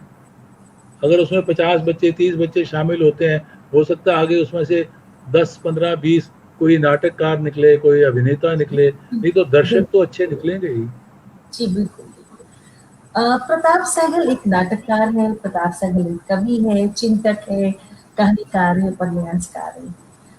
तो प्रताप सहगल को अपना कौन सा रूप सबसे ज्यादा पसंद है? लेखक। लेखक। मतलब कि मैं आप अपने मैं आप को उन नाटककार ज्यादा मैं पसंद मैं करते उन सौभाग्यशाली लेखकों में से हूँ जिनके पास बहुत सारी विधाएं हैं। अब मेरे हैं? जी नाटक मेरी प्रमुख विधा बन गई है, लेकिन मेरे पास बहुत सारी विधाएं हैं, और जी मैं जब जिस विधा में प्रवेश करता हूँ, मैं उस विधा का लेखक हो जाता हूँ। जी जी मैं जी। अपने आप को बिल्कुल उसमें ढाल लेता हूँ। आपका अपना पसंदीदा नाटककार कौन है? ये तो बड़ा मुश्किल है, मतलब नाटक तो मैं बता सकता हूँ, लेकिन नाटककार जो है, क्योंकि कोई ऐसा नाटककार मुझे नहीं लगता कोई है जिसके सारे नाटक अच्छे हैं। नहीं, हाँ, ये बात आप कह सकते हैं, लेकिन उसके लेकिन बाद नाटक नाटक मैं ज़रूर बता सकता, जैसे मान बताइए। लीजिए आप हिंदी में, आप अगर बाहर की बात करें, तो जैसे मैंने आपको बताया था जॉर्ज बुकनर का वो नाटक मैं बिल्कुल मेरी पसंद का नाटक है। या जो ब्रेख्त के जो नाटक हैं, एनिमी ऑफ द पीपल, बिल्कुल मेरी पसंद का नाटक है। इसी तरह से चेखव के कहानियाँ मुझे बहुत पसंद है उसकी। और इधर अब देखिए मैं बिल्कुल जंप कर रहा हूँ, ओ नील के नाटक मुझे बहुत अच्छे लगते अरे ओनिल हैं, तो जबकि वो कमाल की, बिल्कुल उनकी अलग है, उनकी एकदम रेंज ही कमाल, बिल्कुल अलग है। एकदम वो से। अवसाद में चले जाते हैं, विशेष व्यक्तिवादी एक तरह से उनकी वो है। तो बिल्कुल सर। वो मुझे, लेकिन मुझे पसंद है। पीटर जी शेफर का तो मैंने रूपांतर ही किया है। जी वालेरी पित्रोव का मैंने अनुवाद किया, बुल्गेरियन प्ले है। हिंदी में अगर बात करें तो मुझे, जैसे अब भारतेंदु का मुझे अंधेर नगरी पसंद है, मुझे उनका कोई और नाटक पसंद नहीं आता, जबकि उनके अच्छा। 23 नाटक उनके नाम पर दर्ज हैं। जी मुझे नहीं आता जी पसंद, अंधेर नगरी है।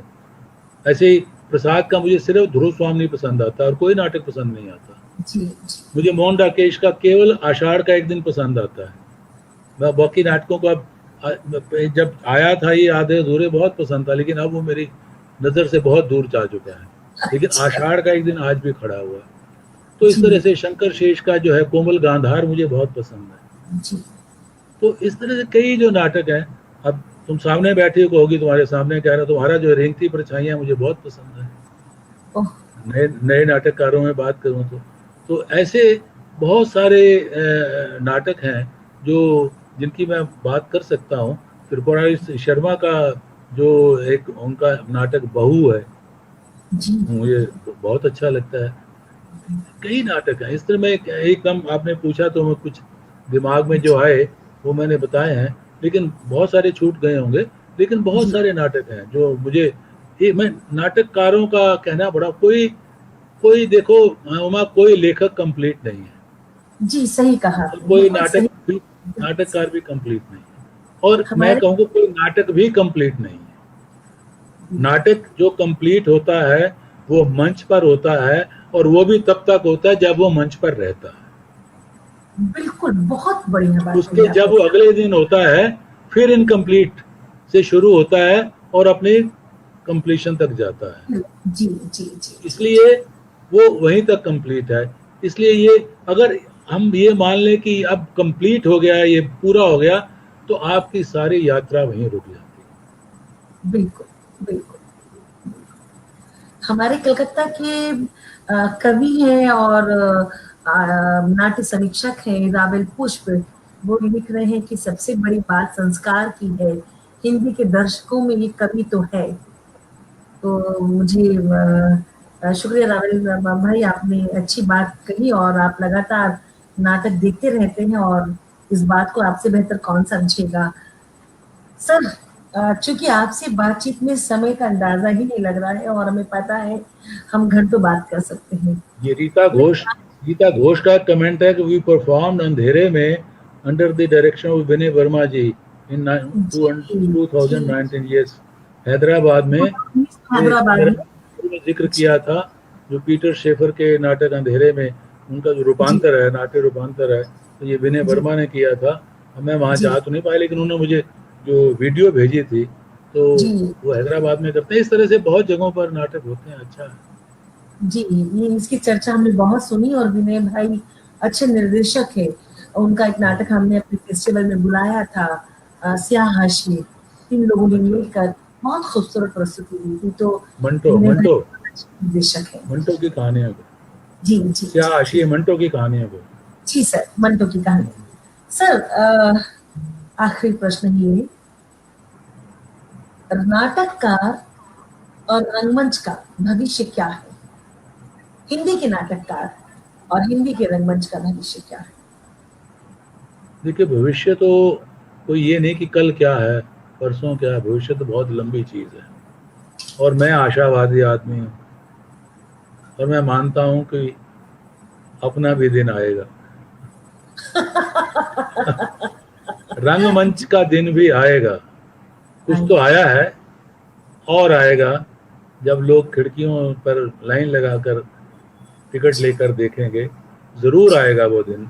मुझे नहीं लगता कि, क्योंकि इतने लोग काम कर रहे हैं, इतने वेरिड लोग काम कर रहे हैं, चाहे वो लिखने वाले हों, चाहे वो अभिनेता हों, चाहे वो निर्देशक हों, और जी, इतने नई नई डायमेंशंस खुल रही हैं। और सब अपने कोई लोक में, कोई लोक से अपने वो सूत्र ले रहा है। लोकेंद्र त्रिवेदी हैं जैसे, जी, कोई अपने पुराणों से सूत्र ले रहा है, कोई पश्चिम से सूत्र ले रहा है, जैसे बापी बोस हैं। ऐसे कोई कहीं से सूत्र ले रहा है। तो ये एक सामूहिक जो चित्र बनता है, आप देखिए सामूहिक चित्र मुझे लगता है बहुत उत्तेजित चित्र बनता है। और जी। मुझे नहीं लगता कि आने वाले दिन खराब होंगे। जाने दो कोविड को, आने वाले दिन अच्छे ही होंगे। आज प्रताप साहब के साथ हमने बहुत सकारात्मक बातचीत की और ये बहुत शानदार गुफ्तगू रही और मुझे यकीन है कि हमारे दर्शकों ने और ख़ास तौर से हमारे विद्यार्थियों ने और रंगकर्मियों ने बहुत सी नई बातें सीखी और उन्हें प्रेरणा मिली कि संघर्ष कितना अहम हिस्सा होता है। अगर हम आगे बढ़ना चाहते हो, संघर्ष नहीं हो, तो आग की उत्पत्ति नहीं हो सकती। और कुछ भी करने के लिए आपको बहुत पढ़ना होता है, बहुत देखना होता है और बहुत बहुत बहुत अभ्यास करना होता है।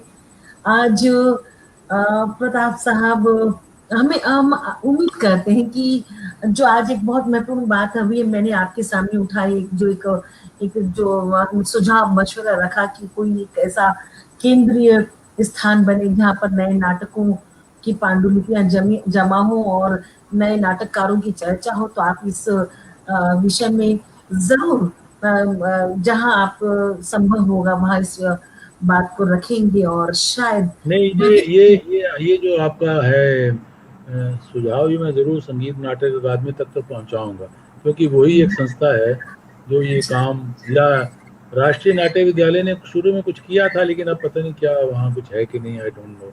कुछ पांडुलिपियाँ तो उन्होंने रखी थी। नटरंग प्रतिष्ठान में तो बहुत सारी पांडुलिपियाँ हैं, लेकिन उसमें दिक्कत ये भी है कि नाटककार अपनी पांडुलिपियाँ भेजते भी नहीं हैं। अगर प्रकाशित नहीं होते हैं तो आप भेज तो दीजिए। नहीं सर, बहुत लेकिन सारी हमें दिक्कतें हैं, तो आप भेज तो दीजिए, भेजने में क्या है। अदर कह रहे हैं कि टिकट बिकें या ना बिकें, सेल हो या ना, हम तो लगातार शो करते जाएं। ये तो सही है, ये तो मैंने कहा अर्ज है, और अर्ज को कौन रोक सकता है। ये जो जी आपकी आर्टिस्ट की जो अर्ज होती है एक्सप्रेशन की, कुछ करने की, उसको भला कौन रोक सकता है। वो तो होगा ही होगा। कोई नहीं। जी जी हमें हमें क्या बताइए, अगर नाटक ही लिखते रहते ना तो जी भूखों मर गए होते। जी मैं एक अगर बार अगर मैंने लिखते ही रहते, लेखन से जी तो यहाँ पैसा नहीं मिलता।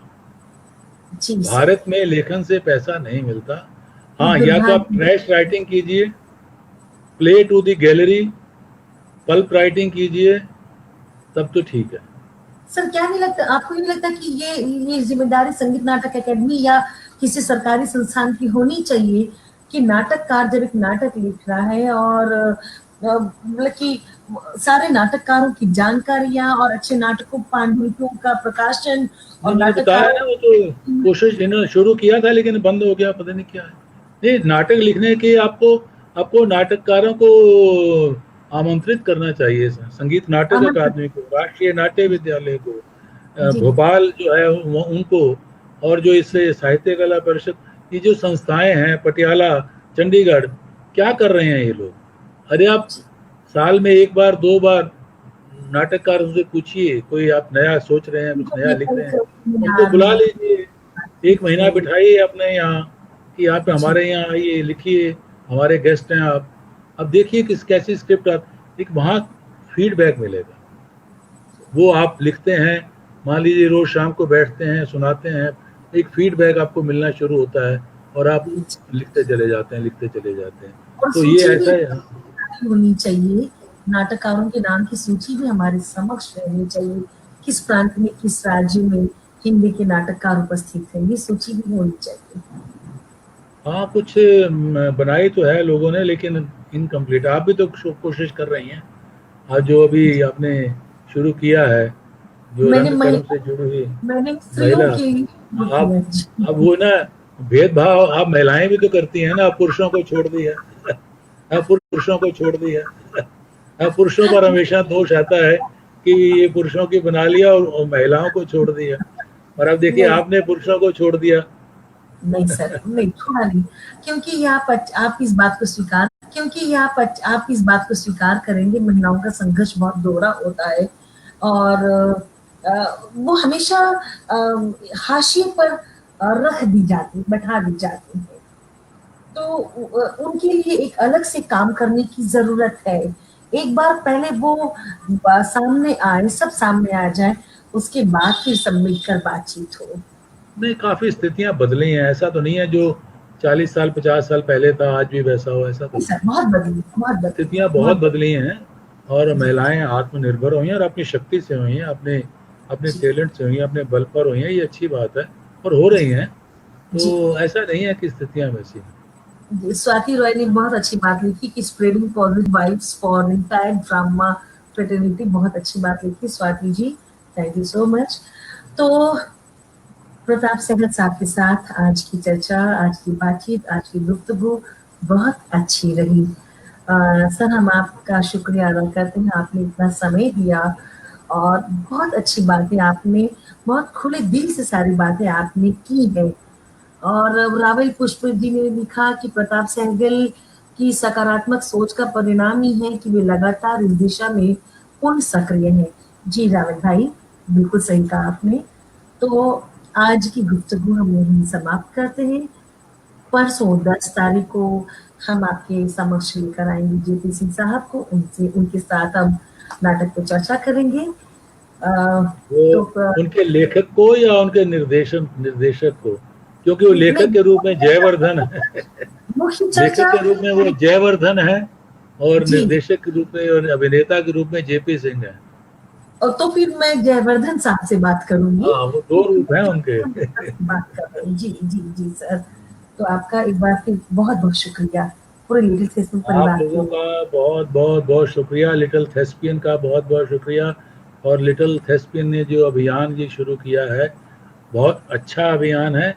ये एक तरह का, ये भी एक तरह का डॉक्यूमेंटेशन है, और जी इसको आप बिल्कुल करवाइए, ट्रांसक्राइब करवाइए, और इसको एक किताब की शक्ल दीजिए। तो ये जी भी अपने आप में एक डॉक्यूमेंट होगा। इसी तरह से बिल्कुल। डॉक्यूमेंटेशन होता है। जी बिल्कुल सर, ये काम हम जरूर कर रहे हैं, और हमारे विद्यार्थी ट्रांसक्रिप्ट करने का काम कर रहे हैं। त्रिपुरारी दी का इंटरव्यू ट्रांसक्रिप्ट हो चुका है, हमारे एक बच्चे मनोहर झा ने उसको पूरा ट्रांसक्रिप्ट कर लिया है। आपका आज ये इंटरव्यू समाप्त हो रहा है, तो इसकी भी जिम्मेदारी हमने अपने एक विद्यार्थी को दे दी है, वो उस पर बस रिसीव शुरू हो जाएगा। तो हमारे विद्यार्थियों को हमने इसीलिए इस तरह के काम में लगाया है कि अभी वो उनका अध्ययन भी चलता रहेगा, और ये पढ़ने का जो समय है इसका सदुपयोग होगा। ठीक है सर, शुभ रात्रि। तो नमस्कार, शुभ आप सबको रात्रि। शुभ रात्रि। सबको नमस्कार।